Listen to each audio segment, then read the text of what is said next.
Fervent militant de la paix, le président de l'archipel de Sao Tomé et Principe, Carlos Villanova, a marqué sa grande inquiétude sur les crises politiques et sécuritaires qui préoccupent l'Afrique. Des questions qui ont fait l'objet d'un double sommet sur les crises humanitaires causées par le terrorisme et les changements anticonstitutionnels de gouvernement en Guinée équatoriale du 25 au 28 mai 2022. Pour le dirigeant santoméen, la résurgence des coups d'État en Afrique de l'Ouest représente un important recul de la démocratie sur le continent.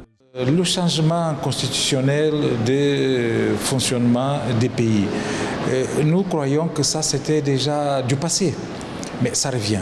Et ça revient pourquoi? Il faut connaître les causes, les combattre et changer parce que personne ne veut. Tout le monde souhaite vivre en démocratie.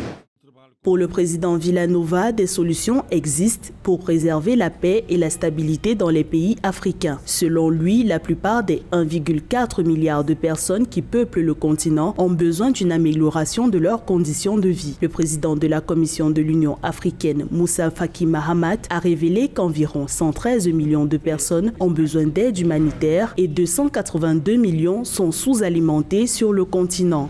Je crois que notre combat, c'est contre la pauvreté, contre la misère, pour essayer d'améliorer les conditions de vie des gens. Et tout le chef d'État ici présent, je sais, il n'y a pas un que dans son pays ne veut pas faire ça. Donc maintenant, il faut réunir des conditions pour le faire.